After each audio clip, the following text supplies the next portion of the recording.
কোর্টে নেওয়া হবে, কোর্টে গিয়ে সেই নারীকে বারবার হ্যারাস করা হবে যে আচ্ছা তুমি বলো তোমার সাথে কি হয়েছিল। খালি একবার ডিসাইড করেন যে দেশে 1 মাসে যাদের রেপ হচ্ছে আমি আচ্ছা ঠিক আছে তাদের মৃত্যুদণ্ড দিয়ে দিই।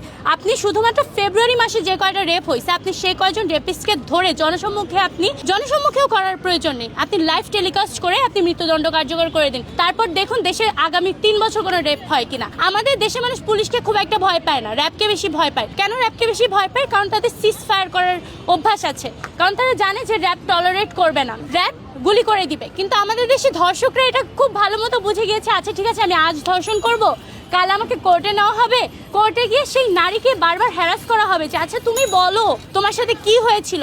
সেই মেয়েটা যখন বারবার বলে যে আমার সাথে জিনিসটা ঘটেছিল, তার উপর যে মেন্টাল প্রেশারটা পড়ে, সেই মেন্টাল প্রেশারটা তারা মজা পায়।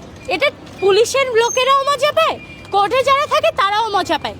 তো এই জিনিসটা বারবার যখন হয় সেই মেয়ে নিজেই ভেঙে পড়ে। এবং অনেক ক্ষেত্রে দেখা যায় যে আমাদের দেশে যারা রেপ ভিকটিম থাকে তারা অনেক সময় যে বিচার কার্য চলাকালীন সময়ে আত্মহত্যা করে। এই বিচার কার্য চলাকালীন সময়ে আত্মহত্যার মূল রিজন কিন্তু ওইটা, কারণ তারা ধর্ষণের শিকার হয়েছে একবার, কিন্তু সেই জিনিসটাকে তারা বারবার লিভ করতেছে সেই জিনিসটার মধ্যে। তো আমার মনে হয় যে যদি আমরা যেই শাস্তি আছে সেই শাস্তিটা নিশ্চিত করতে পারি, প্রত্যেকটা যে শাস্তি হবে তাদের জামিনটা বাদ করে দিই।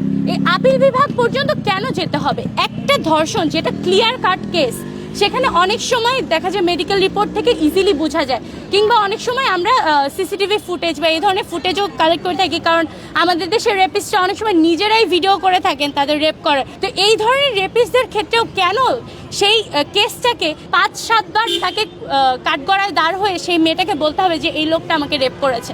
আপনি একবারই সেটা নিন, একবারই সেটার শাস্তিটা কার্যকর করে দিন।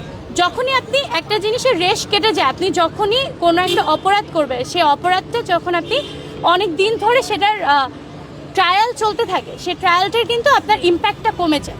তো আমার মনে হয় যে যত দ্রুত সম্ভব রেপিস্টদের বিচার করা উচিত। আমরা মিডিয়ার কাছে আমার একটা অনুরোধ যে আপনারা যে রেপের শিকার হয়েছে বা যে ভিকটিম তার উপর ফোকাস না করে যে রেপ করেছে তার উপর ফোকাস করুন।